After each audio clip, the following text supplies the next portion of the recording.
Hello बच्चों, मैं Dharmendra Chaurasia class में आपका स्वागत है। आज हम यूनिट एंड डायमेंशन का लेक्चर नंबर 2 लेकर आए हैं। लेकिन इससे पहले मेरा वीडियो अच्छा लगे तो इसको लाइक करें और चैनल को सब्सक्राइब करें, साथ ही बेल आइकन को प्रेस करें ताकि वीडियो आपको अपडेट मिलता रहे। अब आइए हम चलते हैं कि रियल में इस टर्म से हम क्या पढ़ेंगे, कन्वर्सन। क्या पढ़ेंगे? कन्वर्सन।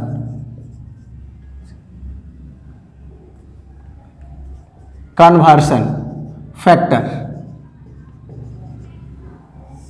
कन्वर्सन फैक्टर अगर हम बात करते हैं तो कन्वर्सन फैक्टर जो होता है प्रत्येक लंबाई के लिए हम लोग क्या करते हैं, या तो मीटर में, या तो सेंटीमीटर में, या तो फुट में, ये जितने भी पैरामीटर्स हैं उसमें हम लोग क्या यूज करते हैं। अब आइए देखते हैं कि क्या होता है। अगर हम आपसे पूछूं, पहला आपका कंडीशन है कि 1 इंच, 1 इंच बराबर कितना होता है, तो 2.45 सेंटीमीटर।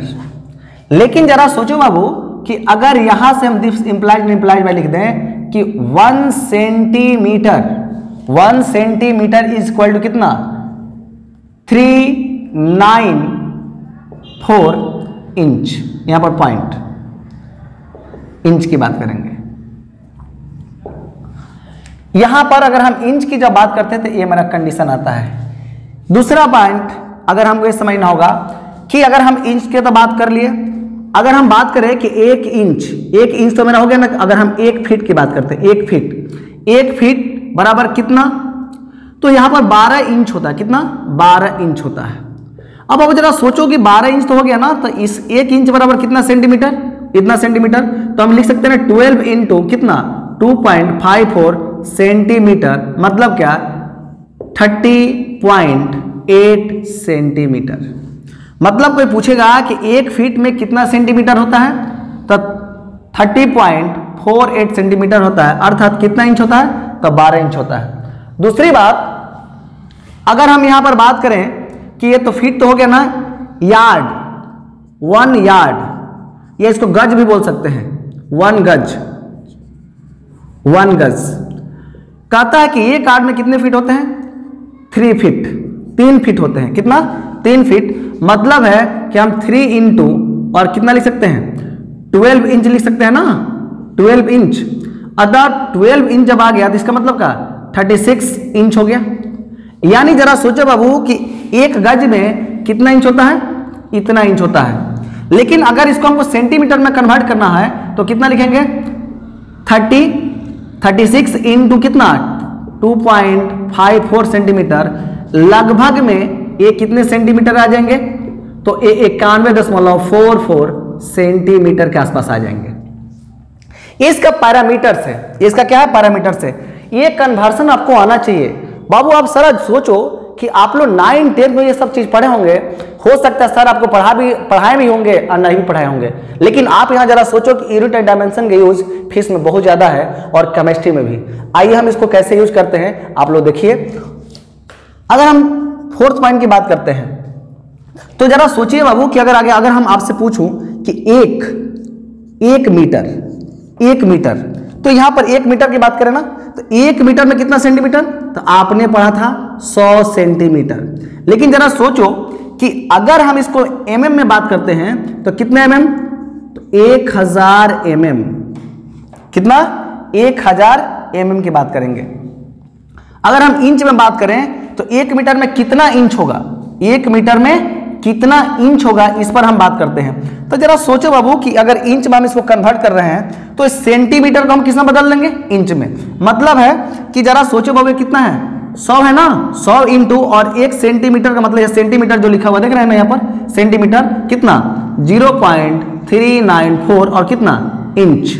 अब इसे आप मल्टीपल जब कर लोगे तो कितना हो जाएगा, 4 इंच के आसपास, 39.4 इंच के आसपास हो जाएगा। अब ये भी आपको समझना है ना कि अगर इसको हम कितने यार्ड में बात कर सकते हैं, इस यार्ड की अगर हम बात करते हैं तो कितने फीट के आसपास होते हैं, तो 3.46 फीट के आसपास होते हैं। अगर हम यार्ड में बात करें तो 0496 यार्ड होता है। यानी आपसे कोई पूछे कि 1 मीटर में कितना सेंटीमीटर, 100 सेंटीमीटर, कितना mm, 1000 mm, और हम आपसे पूछो कि कितना इंच, तो इंच में क्या बताओगे बाबू, 39.4 इंच, अर्थात कितना फीट, तो 3.46 फीट, अर्थात ये लगभग में कितना यार्ड, कितना यानी गज में कितना आ जाएगा, 1.0496 यार्ड, कितना यार्ड या गज लिख सकते हैं। अगर हम अगला यूनिट की बात करें तो जरा सोचो बाबू कि अगर हम बोले कि एक मिलीमीटर, तो 1 मिलीमीटर की बात करते हैं तो 10 के पावर कितना होता है, 3, 10 के पावर 3, लेकिन किसमें, माइनस में, इतना मीटर होता है। लेकिन अगर हम बात करूं कि 1 माइक्रोमीटर, 1 माइक्रोमीटर मतलब 10 के पावर कितना, 6 मीटर होता है, कितना, 10 के पावर 6 मीटर। इसको पहले लिख लें, उसके बाद हम बात करते हैं। अगर आपसे कोई पूछे कि एक एंगस्ट्रम में कितना होता है, एक एंगस्ट्रम का मतलब होता है 10 के पावर -8 सेंटीमीटर, मतलब 10 के पावर -10 मीटर, मतलब अगर नैनोमीटर बात करेंगे तो 0.1 कितना, नैनोमीटर। इसका यहां पर नैनोमीटर के 1 nm का मतलब होता है 10 के पावर 9 मीटर। यहां पर नैनोमीटर का मतलब होता है 1 नैनोमीटर का 10 के पावर 9 मीटर, यानी इतना होता है। लेकिन अब हमारे पास आ गया क्या, बोर। किसकी बात कर रहे हैं, बोर की बात कर रहे हैं बाबू। इसका मतलब है कि बोर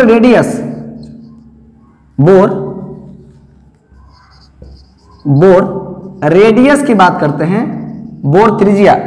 तो बोर त्रिज्या की अगर बात करेंगे तो 0.529 एंगस्ट्रम। अगर कोई बच्चा सोचता है कि एंगस्ट्रम का मतलब क्या होता है, तो इस एंगस्ट्रम को हर चीज में आप एक्सप्लेन कर सकते हो, सेंटीमीटर में, मीटर में और नैनोमीटर में।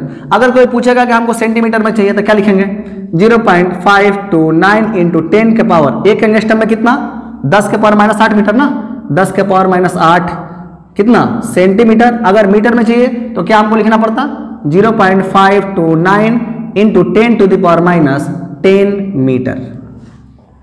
इजी है। अब हमारे पास आता है एस्ट्रोनॉमिकल 1 AU, एस्ट्रोनॉमिकल यूनिट,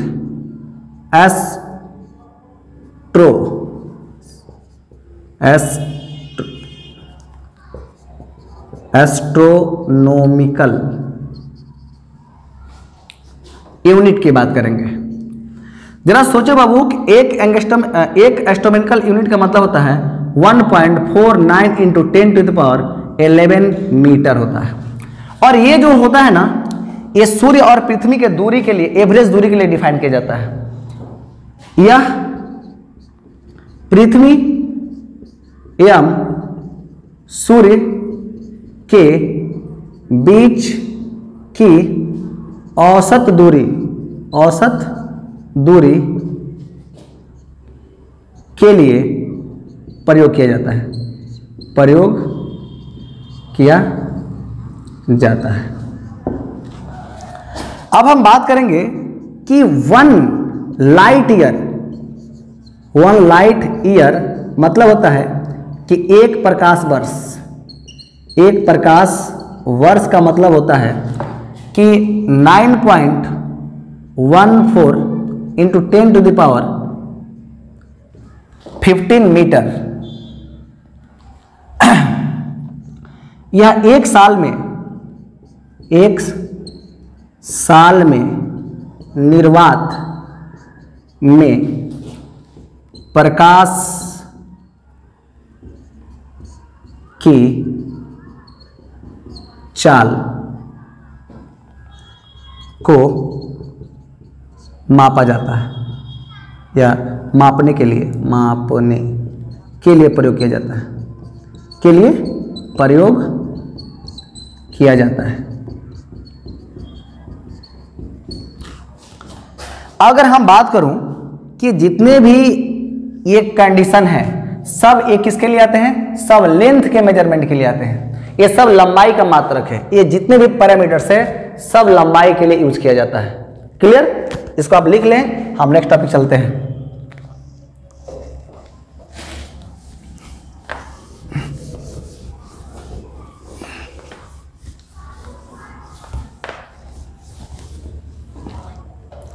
अब हम बात करेंगे unit of mass, unit of mass, द्रव्यमान की इकाई या द्रव्यमान का मात्रक, द्रव्यमान का मात्रक। सोचो बाबू कि द्रव्यमान का जो मात्रक है, हम लोग द्रव्यमान किस में मापते हैं? तो जनरली हम लोग केजी की बात करते हैं, लेकिन केजी से छोटा यूनिट क्या होता है? केजी से छोटा यूनिट क्या होता है? ग्राम। अब जरा सोचो बाबू कि इस बात को समझने के लिए अगर हम छोटा यूनिट ग्राम लेते हैं तो इससे बड़ा यूनिट क्या होगा? केजी। इससे बड़ा यूनिट क्या होगा? क्विंटल। किसके बात करें? क्विंटल। इससे बड़ा यूनिट क्या होगा? Metric ton. Metric ton. Quintal से अगर बड़ा यूनिट क्या होता है, हम तो टन की बात करेंगे। तो किसकी बात करेंगे? टन दो तरह का होता है, एक जनरल टर्म, एक होता है मेट्रिक टन। तो हम मेट्रिक टन की बात करेंगे, मेट्रिक टन की बात करेंगे। उसके बाद इसमें क्या होता है? इसमें होता है ऑन्स। क्या होता है? ऑन्स होता है, पाउंड होता है। ये सब जनरली इसका क्या है? इसका हम लोग यूज करते हैं। तो अगर आपसे कोई पूछे कि एक केजी, एक केजी में कितना ग्राम होता है? 1000 ग्राम होता है। कितना? 1000 ग्राम होता है। लेकिन हम आपसे पूछे कि कितना पाउंड होता है? पाउंड। तो इसका मतलब है 2.2 पाउंड होता है। इसका मतलब है कि याद रहे बाबू कि 1 केजी में कितना ग्राम? 1 केजी में कितना ग्राम? 1000 ग्राम। लेकिन कितना पाउंड? इतना पाउंड होता है। अब ये चीज आपको समझना है कि इसको हम बोलते थे MKS बोलते थे। इसको क्या बोलते थे? CGS बोलते थे। इसको क्या बोलते थे? FPS बोलते थे। इसका जनरल टर्म है।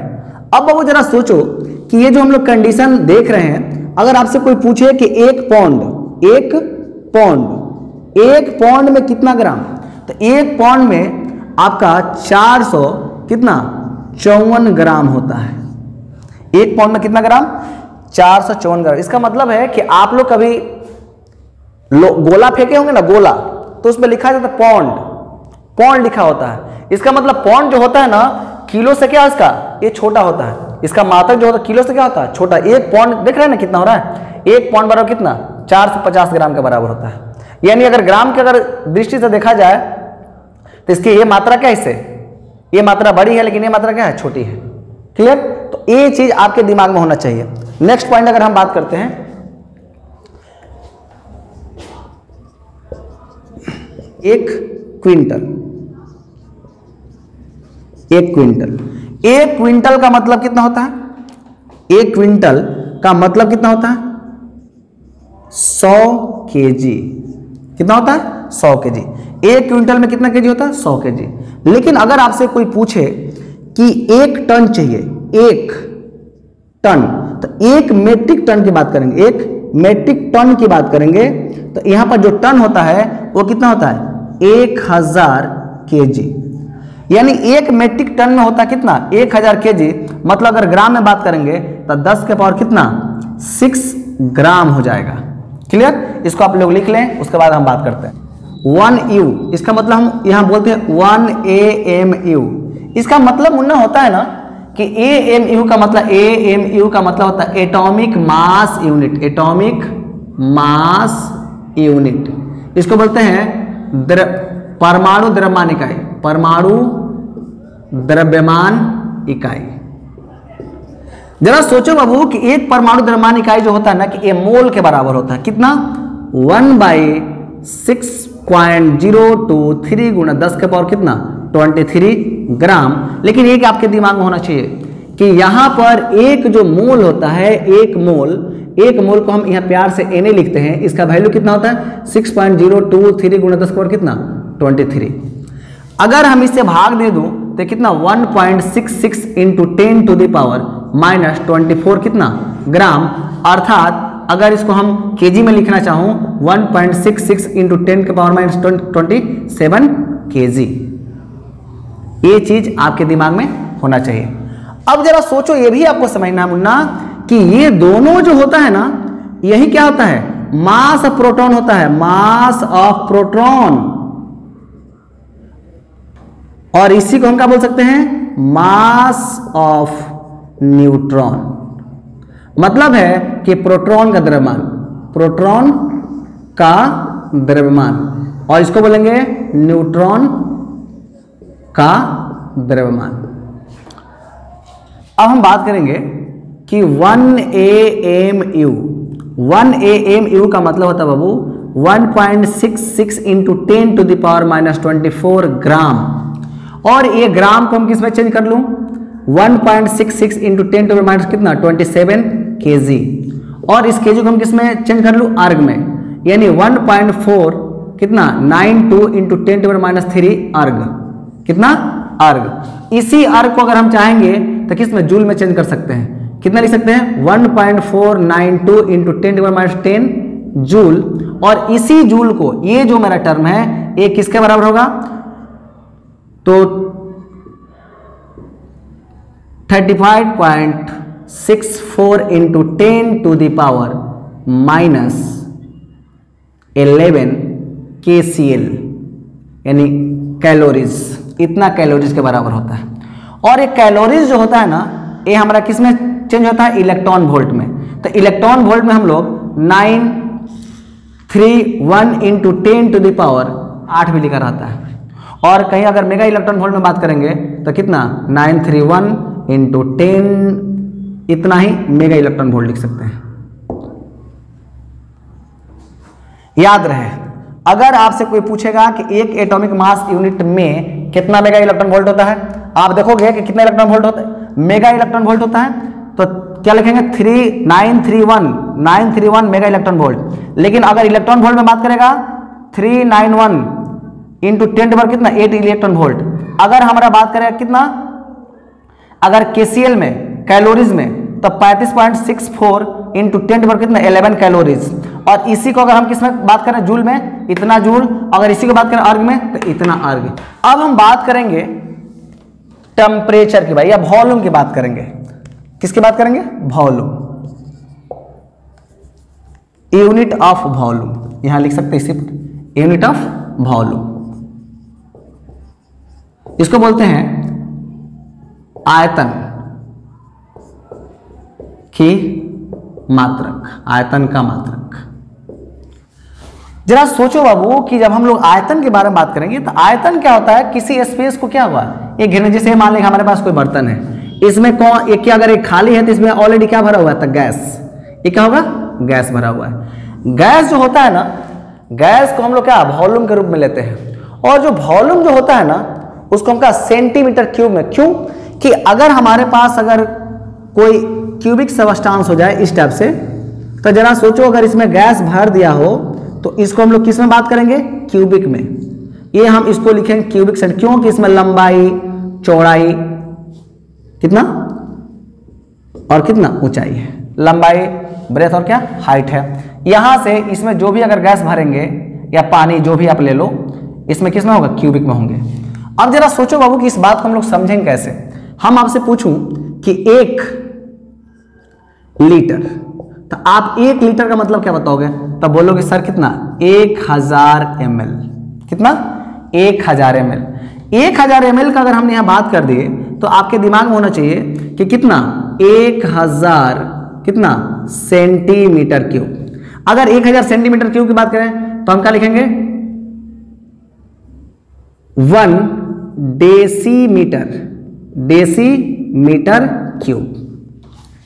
ये जितने भी पैरामीटर्स हम लोग ले रहे हैं सब हम लोग इजीली यहां क्या कर सकते हैं, यूज कर सकते हैं। लेकिन ये बात समझना होगा कि हम लोग कैसे लेते हैं। अगर आपको अगर मीटर में कहेगा तो कितना लिख सकते हैं 10⁻10 मीटर क्यूब। यानी जरा सोचो कि कोई पूछेगा कि 1 लीटर में कितना ml होता है, तो 1000 ml होता है। यानी ml ही हमारा क्या, यहाँ ml जो आपका पता क्या सेंटीमीटर क्यूब में, ये दोनों टर्म तो कांस्टेंट है ना, लेकिन ये बदल रहा है ना, देखिए तो ये बदल रहा है। यानी 1 ml बराबर कितना सेंटीमीटर क्यूब होता है। और ये सेंटीमीटर क्यूब किसमें बदल गया, 1 डेसीमीटर क्यूब में। किसमें, 1 डेसीमीटर क्यूब में। और ये 1 डेसी जो होगा, 1 डेसी को हमने कितना 10⁻³ मीटर क्यूब को क्या कहेंगे 1 डेसीमीटर क्यूब कहते हैं। तो ये हमारा क्या मेजरमेंट है। 1 ml बराबर कितना, 1 ml बराबर कितना। तो आप क्या जवाब दोगे कि सर 1 ml बराबर कितना 1 सेंटीमीटर क्यूब। अगर कोई पूछे 1 सेंटीमीटर क्यूब है तो बोलेंगे 1 cc। आप बाइक खरीदते हो ना बाइक, तो उस पर लिखा था कि 110 सीसी 120 सीसी। इसका मतलब है कि अगर जो हमारे पास फ्यूल है यानी जो तेल है, गाड़ी का जो तेल है, वो जलने के बाद वो कितना वॉल्यूम क्रिएट करेगा, उस क्रिएट जब करेगा तो उसको हम किस में मेजर करते हैं? सीसी में मेजरमेंट करते हैं। किस में मापते हैं? सीसी में। तो यहां पर वही बात किया गया है। कोई पूछेगा कि 1 ml में कितना सेंटीमीटर क्यूब होता है, तो 1 सेंटीमीटर क्यूब। 1 सेंटीमीटर क्यूब को क्या होता है? 1 सीसी कहते हैं। क्या बोलते हैं? 1 सीसी। एक किसके लिए यूज किया जाता है? तो जो भी हमारे पास गाड़ी है, या दुपहिया गाड़ी हो, 4 पहिया गाड़ी हो, जो भी गाड़ी है, उसमें उसका जो इंजन के हम लोग क्षमता को क्या करते हैं? सीसी में मेजर करते हैं। ये इंजन की क्षमता के लिए यूज किया जाता है। क्लियर? इसको लिखिए। डेंसिटी को हम लोग किस में मेजर करते हैं? डेंसिटी किस में? केजी मीटर पर cube. KG metre, KG by कितना? Metre cube. यानी जरा सोचो बाबू कि अगर हम किसी डेंसिटी की बात करते हैं तो ये डेंसिटी हमारा कितना हो गया? अगर 1 केजी और कितना मीटर क्यूब अगर हम यहां लिख दिए हैं तो ये हमारा क्या? डेंसिटी का मात्रक हुआ। जहां पर अगर ऐसे दिख गया तो ये डेंसिटी के लिए यूज किया जा रहा है। दूसरी बात है, अगर आप इसको सेंटीमीटर में अगर चेंज कर रहे हैं, किसमें? सॉरी, ग्राम में चेंज कर रहे हो, तो जरा सोचो बाबू, ग्राम में चेंज करोगे तो जरा सोचो, यहां ध्यान दो। 1 केजी में कितना? 1000 ग्राम होता है। इंटू यहां सेंटीमीटर है ना, तो मीटर को 1 मीटर में कितना? तो 100 ना होता है, 100 सेंटीमीटर। और आप इसको क्या करें? क्यूब कर दोगे। इसका मतलब कितना होगा? 10 के पावर 6 ना, आई कितना होगा? 10 के पावर कितना? 3। लेकिन यहां देखना है कि माइनस लगा हुआ है, इसका मतलब ऑलरेडी यहां क्या हो जाए? माइनस। ये बेस और बेस तो सेम है, इसका पावर घट जाएगा ना, तो ये कितना हो जाएगा? 10 के पावर -3। 10 के पावर -3 और कितना? Gram centimetre cube. अगर हम आपसे पूछूं कि 1 केजी मीटर क्यूब को अगर हम चेंज करें ग्राम सेंटीमीटर क्यूब तो कितना होगा? इतना होगा। ये चीज आपके दिमाग में रन करना चाहिए और हमेशा रन करना चाहिए। ये आपके पास और एक चीज समझ लिए दिमाग में अपना। आपसे कोई पूछेगा कि 1 केजी बराबर कितना, तो लिखेंगे कितना? 100 ग्राम, 1000 ग्राम सॉरी। और आपसे कोई पूछेगा कि 1 मीटर बराबर कितना, तो लिखेंगे कितना? 100 सेंटीमीटर। आप जरा सोचो, यहां रख लो और चेंज कर दो, आपको इतना आ जाएगा। ये आपका बेसिक फंडा है। ये क्या है? आपका बेसिक फंडा है। लिखिए। अब हम बात करेंगे टेम्परेचर, ताप।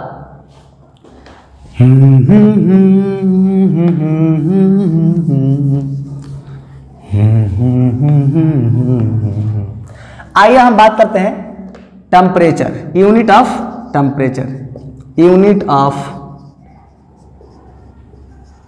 ऑफ टेम्परेचर यानी ताप का मात्रक।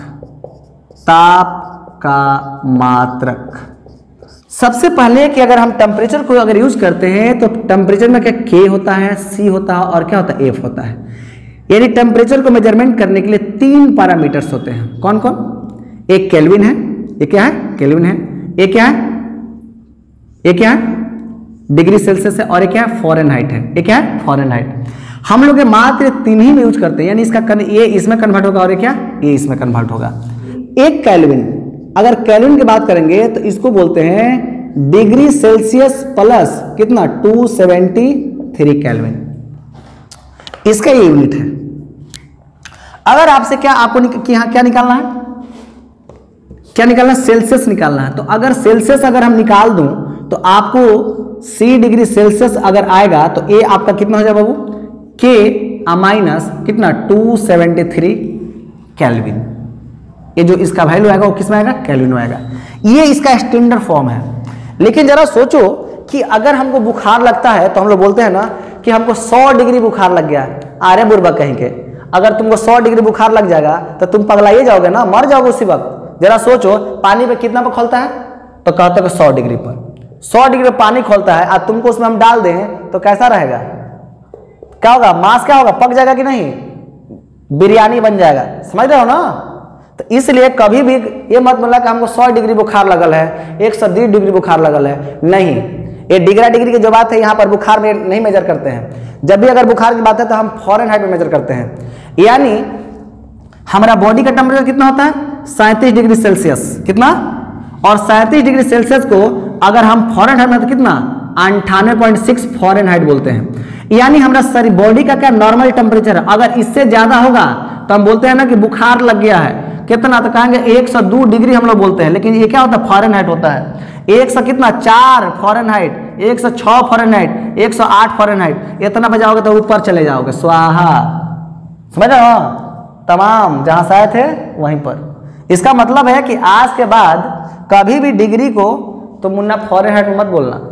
हमारा बॉडी का टेम्परेचर कितना है, 37 डिग्री सेल्सियस। देखो अगर इससे कम होगा ना मुन्ना तो हमको ठंडा लगेगा, लेकिन अगर इससे अधिक होगा ना तो गर्मी लगेगा। तो तुम बताओ अभी तुमको कैसा ठंडा लग रहा था, गर्मी बोलोगे ना, गर्मी कहाँ है, इसका टेम्परेचर कितना अधिक हो गया जी, 37 अधिक ना हो गया। तो जब 37 अधिक होगा तो कैसा लगेगा, गर्मी। लेकिन जैसे ही कम होगा ना तो कहेगा अरे सर लगता है कि ठंडा का दिन आ गया। ठंडा का दिन थोड़ी आया है, तुमको महसूस हो रहा है। यानी जरा सोचो, कभी कभी ऐसा होता है ना कि कहे तो 4 डिग्री सेल्सियस, तब पता चला घर का जितना कपड़ा है ना सब कपड़े पहन लिया। ऐसा करते हो कि नहीं, करते हो ना। कहा है कि तुम्हारा बॉडी का टेम्परेचर इससे क्या होगा, कम होने लगेगा, और बाहरी टेम्परेचर क्या होगा, अधिक हो जाएगा, तो हमको एकदम सिकुड़ जाएंगे, आप पूरा घर का जितना रजाई है ना सब पहन लेंगे। करते हो ना। तो जरा सोचो, ये हमेशा याद रखना, ये हमारा बॉडी का टेम्परेचर 37 डिग्री, इससे कम होगा तो ठंड है, से अधिक होगा तो गर्मी। लेकिन जरा सोचो अगर इसको फॉरेनहाइट में बात करोगे ना तो क्या लिखोगे, 98.6 फॉरेनहाइट। फॉरेनहाइट ये दिमाग में रहेगा ना। अरे गधा वाला गधा नहीं हो जी, दिमाग में रहेगा ना। हाँ, इसको एकदम दिमाग में रखना है। आइए हम बात करते हैं थोड़ा इसका अगला मेजरमेंट की बात करते हैं। अब हमारे पास एक इसका स्टैंडर्ड है, जानते हो क्या, ये रिलेशन किस में है, एफ और सी में है। किसमें, एफ और सी। जरा सोचो, ये एफ और सी में अगर हम पूछे कि एक फॉरेनहाइट बराबर कितना होता है, यानी फॉरेन तक क्या लिखेंगे, 9 बाई कितना, 5 डिग्री कितना सेल्सियस प्लस कितना 32। एक फॉरेनहाइट को हम अगर मेजरमेंट करते हैं तो इतना लिख सकते हैं। लेकिन कोई गधा लड़का अगर मिल जाए तो उसको कैसा लगेगा, हम बोले कि तू ये गधा बताओ तुम कि हमको डिग्री सेल्सियस में चाहिए, तो तुम निकाल सकते हो ना। अरे कैसे निकाल सकते हो कि हाँ ना, क्या करोगे, सी है ना तो सी को रख दो, आप 32 को इधर कर दो, तो एफ आ माइनस कितना 32 ना, अब बाटा में कितना लगे 5 है ना, तो 5 का यहाँ गुणा कर दो, अब बाटा में कितना कर दो 9 कर दो। यानी ये किस में बदल गया, सेल्सियस में। ये इसको डिग्री सेल्सियस, इसको कहते हैं फॉरेनहाइट, इसको कहते हैं फॉरेनहाइट, इसको बोलते हैं सेल्सियस। यानी टेम्परेचर का कई गो एक टर्म होता है, 1 2 3, 3 को 3 से अधिक नहीं होता है, बस समझ रहे हो ना। तो इसका रिलेशन कैसा, केल्विन और सेल्सियस में। लेकिन यहां पर देखो डिग्री और कितना फॉरेनहाइट में यहां रिलेशन है। तो टेम्परेचर के लिए कितने रिलेशन बनते हैं, 2। कौन कौन, एक डिग्री से केल्विन या केल्विन से डिग्री, और दूसरा डिग्री से फॉरेनहाइट और फॉरेनहाइट से डिग्री। बस समझ रहे हो ना। ह्यूमन बॉडी का इंटरनल टेम्परेचर, इंटरनल टेम्परेचर कितना होता है जी, 37 डिग्री सेल्सियस। कितना होता है, 37 डिग्री सेल्सियस। देखो मुन्ना, 37 डिग्री सेल्सियस को अगर हम लिखेंगे तो कितना फॉरेनहाइट में बोलते हैं, तो लिखते हैं 98.6 फॉरेनहाइट। समझ रहे हो ना। देखो अगर इससे अगर तुम्हारा कम होगा तो तुमको कैसा लगेगा, ठंडा। लेकिन अगर इससे क्या होगा, अगर अधिक होगा तो तुमको कैसा लगेगा, गर्मी। तो जरा सोचो, गर्मी का दिन है, तुम्हारा शरीर का टेम्परेचर क्या होगा, कम हो जा रहा है, बाहरी टेम्परेचर क्या होगा, अधिक हो जा रहा है, तो तुमको कैसा महसूस हो रहा, गर्मी। लेकिन ठंडा का दिन में उल्टा हो जाता है, हमारा शरीर का टेम्परेचर अधिक है, बाहर वाला क्या होता है, कम हो जाता है, तो हम कहते हैं कि हमारा ठंडा लगा था, ठंडा हमारा लगा था। काहे लगा था कि बाहर टेम्परेचर क्या हो गया, कम, बाहर वाला टेम्परेचर कम, अब अंदर वाला टेम्परेचर क्या ज्यादा, तो ठंडे ना लगत, ना लगत, लगत लिखा है। आ जा मुन्ना,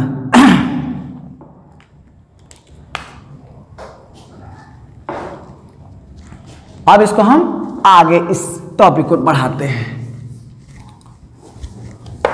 इस टॉपिक को हम आगे बढ़ाएंगे मुन्ना, इस पे कुछ पैरामीटर्स है।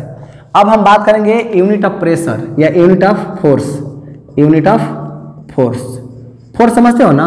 अरे बल, बल नहीं पढ़े हो, 9वां 10वां याद करो ना कि तुमको सर पढ़ाए होंगे कि फोर्स बराबर कितना, द्रव्यमान आगुने क्या, त्वरण। पढ़े हो ना, द्रव्यमान गुणे त्वरण। तो जरा सोचो मुन्ना कि देखो बल का जो फोर्स का यूनिट होता है वो क्या होता है, बल का यूनिट क्या होता है, न्यूटन। तो अब जरा सोचो कि 1 न्यूटन होता है, हम पूछते हैं कि 1 न्यूटन होता है ना, कि 1 न्यूटन में कितना सेंटीमीटर होता है। तो जरा सोचे इस बात को समझने के लिए 1 न्यूटन में कितना, 10 के पावर, हम डाइन में बात करेंगे लेकिन ये डाइन का सेंटीमीटर में बदल जाता है, कि 1 न्यूटन में 10 के पावर कितना, 5 डाइन होता है। कितना होता है, डाइन। देखो अगर इसी को हम तुमसे पूछ दे 1 डाइन बराबर कितना, तो तुम जानते हो क्या कहोगे कि ये सर 10 के पावर -5 क्या, न्यूटन। इसका मतलब है कि मेरा न्यूटन ही डाइन है, डाइन ही मेरा क्या है, न्यूटन है। ये चीज का हमारे दिमाग में रहेगा ना, ये चीज रहना चाहिए। ये बहुत ज्यादा यूज होता है फिजिक्स में, ये हर जगह यूज होगा। तो कोई पूछेगा बल का मात्रा कितना होता है, इसको कहते हैं MKS सिस्टम, MKS, लेकिन इसको क्या बोलते हैं, CGS बोलते हैं। क्या बोलते हैं, CGS सिस्टम। बात समझ रहे हो ना, तो CGS में डाइन होता है और MKS में क्या होता है, न्यूटन होता है। बात समझ रहे हो ना, MKS में क्या होता है, न्यूटन के लिए, और CGS में डाइन के लिए। क्लियर। तो ये चीज फोर्स के लिए यूनिट है, ये फोर्स का 2 ही यूनिट हम लोग यूज करते हैं। इसको आप लोग लिखें और आगे चलते हैं। अब हम बात करेंगे यूनिट ऑफ प्रेशर। किसकी बात करेंगे, यूनिट ऑफ प्रेशर। इसको बोलते हैं दाब का मात्रक। दाब का हम बोलते हैं मात्रक। जरा सोचो बाबू, दाब किसे कहते हैं, दाब। याद करो मुन्ना कि आप लोग 9th 10th में आपको सर पढ़ाए होंगे कि एकांक क्षेत्र पर लगने वाले बल को क्या कहते हैं, दाब। एकांक क्षेत्र, जरा सोचो बाबू कि ये मेरा क्षेत्र का एकांक है, तो इस क्षेत्र को बोलते हैं क्षेत्रफल। एकांक क्षेत्रफल पर लगने वाले बल, मेरा हाथ के अंदर जो बल लग रहा है ना, इससे जो बल लगेगा उसी को हम क्या कहेंगे, दाब। जिस एरिया पर अगर हम बल लगाए, जिस क्षेत्र पर बल लगाएंगे उसी को क्या कहेंगे, दाब कहेंगे। मतलब है कि दाब के लिए हमको सबसे पहले क्या चाहिए, बल चाहिए। किस पर बल चाहिए, एरिया पर, इसका मतलब क्षेत्रफल बल चाहिए। अब जरा सोचो बाबू कि एक अंग्रेजी में क्या बोलते थे, फोर्स। क्या बोलते थे, फोर्स। आज क्षेत्रफल का बोलते हैं एरिया। जरा सोचो, अभी तुमको हम बताए हैं बल का मात्रा क्या होता है, न्यूटन। एरिया का मात्रा क्या होता है, अरे मीटर स्क्वायर ना। इसी को प्यार से एन आप पर मीटर कह सकते हैं, लेकिन इसी को कहते हैं पास्कल कहते हैं। क्या कहते हैं, पास्कल। क्या कहते हैं, पास्कल। यानी कोई पूछे दाब का मात्रा क्या होता है, तो पास्कल होता है। पास्कल का मतलब 1 न्यूटन मीटर स्क्वायर को क्या बोलते हैं, 1 पास्कल। यानी हम कह सकते हैं कि 1 पास्कल जो होता है वो क्या होता है, 1 न्यूटन मीटर स्क्वायर होता है। याद रहे। तो आपसे कोई पूछेगा कि दाब का मात्रा क्या होता है, तो क्या बताओगे, पास्कल। कोई पूछेगा 1 पास्कल बराबर क्या होता है, newton metre square, newton metre square. अब जरा सोचो मुन्ना कि इस बात को समझने के लिए कुछ हम लोग पैरामीटर्स की बात करेंगे, ठीक है ना। जरा सोचो कि जो एटमॉस्फेयर है, वायुमंडल है, तो वायुमंडल का भी अपना क्या होता है, एक रेंज होता है। उसमें उसका बहुत से क्या होंगे, यूनिट होते हैं। उसमें यूनिट क्या होंगे, टोर होंगे, mm होंगे, सेंटीमीटर में होंगे। इसका यूनिट मीटर में होते हैं, इसका सब यूनिट है पास्कल। ये सब इसका क्या है, यूनिट है। अब हम बात करें कैसे यूज करेंगे, तो जरा सोचो। कोई पूछेगा कि 1 ATM का मतलब होता है 1 वायुमंडलीय दाब। कितना, 1 वायुमंडलीय दाब। 1 वायुमंडलीय दाब को 760 टोर बोलते हैं। क्या बोलते हैं, टोर, TORR, टोर। और इसी को बोलते हैं 760 mm ऑफ HG। HG मतलब होता है पारा, और इसी को बोलते हैं 76 सेंटीमीटर ऑफ कितना, HG बोलते हैं।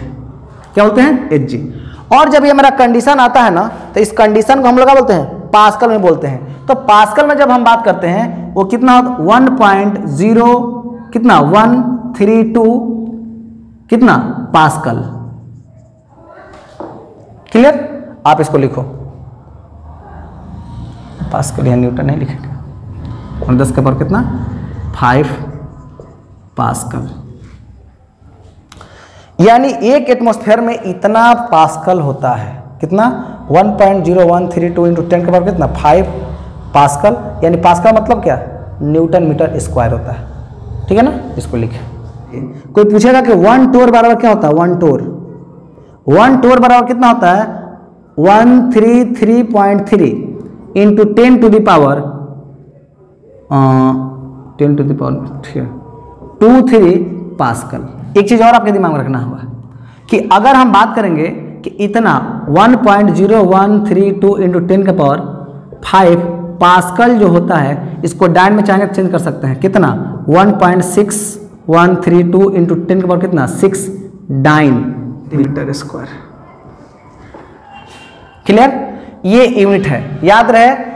प्रेशर का जो दाब का मात्रा क्या होता है, एक एटमॉस्फेयर बराबर कितना 760 टोर, यानी 760 mm ऑफ Hg, अर्थात 76 सेंटीमीटर ऑफ Hg, यानी पास्कल में कितना 1.0132 इंटू 10 के पावर 5 पास्कल। या पास्कल का मतलब समझ रहे हैं ना, कितना हो गया 1 nm स्क्वायर। अब जरा सोचो बाबू कि अगर हम एक टोर का मतलब क्या होता है, एक टोर यहाँ है ना, एक टोर यहाँ टोर, तो टोर का मतलब 133.323 पास्कल। अर्थात आपसे कोई पूछेगा कि इसको डाइन में लिखो तो क्या लिखा 1.0132 और 10 का पावर कितना 6 डाइन सेंटीमीटर पर सेंटीमीटर स्क्वायर माइनस में। क्लियर? इसको लिखिए। देखिए भाई, वर्क की बात करें, वर्क अगर हम बात करते हैं unit of energy, unit of, हम वर्क की पहले बात करेंगे, वर्क, उसके बाद मेरा एनर्जी आ ही जाएगा। वर्क यानी कार्य की मात्रक, कार्य का मात्रक। जरा सोचो बाबू, कार्य, कार्य किसको कहते हो? अगर हमारे पास कोई एक बॉडी है, ठीक है ना, ये बॉडी है, ठीक है ना, इस बॉडी को अगर हम बल लगाकर, अगर इसके स्थिति में अगर बॉडी को अगर हम बल लगाए, ये बल लगाने के बाद ये बॉडी मेरा कहाँ चला जाए, ये बॉडी मेरा यहाँ चला जाए, तो ये इस बिंदु से जितना दूरी तय, मैंने इस दूरी तय की, तो इस दूरी को ही हम क्या कहेंगे, विस्थापन बोलेंगे। क्या बोलेंगे? विस्थापन। यानी बल के द्वारा अगर किसी वस्तु की स्थिति में क्या होता है, परिवर्तन होता है, बल के द्वारा किसी वस्तु की स्थिति में परिवर्तन होता है, उसी को हम क्या कहेंगे, कार्य कहते हैं। यानी कार्य कब होते हैं? अगर मान लीजिए कलम है, कलम का या बोर्ड है, इसको ढकेल रहे हैं, आप बोर्ड में ढकले भी नहीं किया, यानी बोर्ड तो अपना स्थान चेंज नहीं ना किया, तो इसको कार्य कहेंगे नहीं। लेकिन अगर इसको ढकेल कर अगर हम वहां कर दें तो उसको क्या कहेंगे, कार्य कहेंगे। तो कोई पूछेगा कि सर कार्य क्या होता है, कार्य, तो जरा सोचो मुन्ना, कार्य बराबर क्या होता है, ये आपके दिमाग में, कार्य बराबर होता है बल आगुने विस्थापन। विस्थापन जरा आपके दिमाग में ये भी होना चाहिए, बल के लिए अभी हम क्या बताए थे, न्यूटन ना, इसका विस्थापन का मात्रा कहता है मीटर। यानी कार्य, जो कार्य का मात्रक होता है न्यूटन मीटर होता है, और न्यूटन मीटर को हम क्या कहते हैं, जूल कहते हैं। क्या कहते हैं? जूल। एक जूल, एक जूल कहते हैं। इसका मतलब है कि कोई पूछ दे बाबू कि एक न्यूटन मीटर को हम क्या बोलते हैं, एक जूल बोलते हैं। क्या बोलते हैं? एक जूल। हाँ, ये भी आपके दिमाग में होना चाहिए कि सर ये आप न्यूटन के लिए कैसे लिख दिए, न्यूटन का मात्रक होता है केजी मीटर, क्या होता है, केजी मीटर और पर सेकेंड स्क्वायर, और ये खुद मीटर है ना, फिर हम यहाँ मीटर लिख दिए, तो इसका मतलब हो गया कि केजी हो गया, ये मीटर स्क्वायर है, और सेकेंड के पावर कितना -2 हो गया। इसी को हम क्या बोलते हैं बाबू, जूल बोलते हैं। इसी को बोलते हैं JOULE, जूल बोलते हैं। तो कोई पूछेगा कि एक न्यूटन मीटर को क्या कहते हैं, जूल कहते हैं, या जूल किसे कहते हैं, तो क्या एक न्यूटन मीटर को क्या कहते हैं, जूल कहते हैं। यानी कोई पूछेगा कार्य क्या कहा जाता है, तो किसी वस्तु को बल के द्वारा उसकी स्थिति में परिवर्तन लाया जाता है, उसी को क्या कहते हैं, कार्य कहते हैं। अगर आप उसके स्थिति में परिवर्तन नहीं लाए, वो कार्य नहीं हो सकता है। क्लियर? तो आपके दिमाग में क्वेश्चन आएगा कि जूल क्या है, तो आपके बात दिमाग में आ गया जूल क्या है। लेकिन अब इसका हम थोड़ा कंडीशन समझेंगे, आइए समझते, मिटा दूं। अब आपसे कोई पूछे कि मुन्ना तुम बताओ, एक जूल, एक जूल बराबर कितना, तो 10 के पावर -7 अर्ग होता है। कितना होता है, सॉरी 10 के पावर 7 अर्ग होता है। लेकिन अगर आपसे कोई पूछ दे कि बताओ बाबू एक अर्ग बराबर कितना हो, एक अर्ग बराबर कितना, 10 के पावर -7 जूल। ये आपकी इसका बेसिक फंडा है, आपके दिमाग में रन करना चाहिए, दौड़ना चाहिए। आई जब दौड़ेगा ना मुन्ना, तो फिजिक्स में तो मजा आ जाएगा जिसका कोई जवाब नहीं रहेगा। तो आपके दिमाग है कि एक जूल बराबर 10 के पावर 7 अर्ग, अर्थात एक अर्ग बराबर 10 के पावर -7 जूल। क्लियर? या तो कोई दिक्कत नहीं होगा किसी को, नहीं। लेकिन जरा सोचो, जूल के अलावा भी इसके में क्या है, बहुत सा यूनिट होता है, जैसे कैलोरीज। कैलोरी भी क्या है, मात्रक है, एनर्जी का मात्रक है। कैलोरी किसका मात्रक है? एनर्जी का। एनर्जी में बहुत सब कुछ आ सकता है। एक केसीएल जो होता है किसके बराबर होता है? 184 जूल। और ये जो होता है 0.239 केसीएल होता है। अब आपके दिमाग में होगा बाबू कि 1 किलो कैलोरीज जो होता है वो किसके बराबर होता है? 1000 केसीएल। 1000 केसीएल मतलब होता है, इसी को लिख सकते हैं 4184 कितना? KG joule. क्या बोल सकते हैं? KG joule. ये आपके दिमाग में होना चाहिए। दूसरा पॉइंट क्या हो सकता है? एक इलेक्ट्रॉन जो वोल्ट होता है 1.602 या 1 भी लिख सकते हैं इंटू 10 का पावर कितना? -12 अर्ग होता है। कोई पूछेगा कि एक किसके बराबर होता है, या इसी को लिख सकते हैं जूल में 1.602 इंटू 10 टू द पावर -18 या 19 जूल होता है। तो कोई पूछेगा 1 इलेक्ट्रॉन वोल्ट में कितना अर्ग? इतना अर्ग। कितना जूल? इतना जूल। अगला हम बात करेंगे, यानी अगर हम बात करूं कि एक केसीएल में अगर बात करें, केसीएल में अगर किलो जूल में अगर इसी को हम बात कर दें तो ये रियल में कितना हो जाएगा? 23.03 केसीएल पर मोल। अगला पॉइंट की अगर हम बात करते हैं, 1 अर्ग जो होता है कितना? 1 अर्ग में, तो आपको 1 अर्ग का कंडीशन आपको समझ में आना चाहिए। 1 अर्ग, तो 1 अर्ग जो होता है वो किसके बराबर होता है? 6.242 इंटू 10 टू द पावर 11 अर्ग, सॉरी जूल, यानी जूल क्या? Electron volt. इसको आप लिख लें, इसको आप लिखें। ये इसका क्या होगा? यूनिट होता है। किसका? ये किसका यूनिट होता है? वर्क का। ये आपके दिमाग में होना चाहिए कि जो भी अगर हम यूनिट लिखते हैं, ये यूनिट हमारा क्या होगा? यहाँ पर यूज होगा, इसके अलावा कुछ नहीं। ये आपके दिमाग में रन करना चाहिए। अगला हम बात करते हैं चार्ज की बात। इसको मिटा दूं? यूनिट ऑफ चार्ज की बात करेंगे। इसको बोलते हैं आवेश का मात्रक। आवेश का मात्रक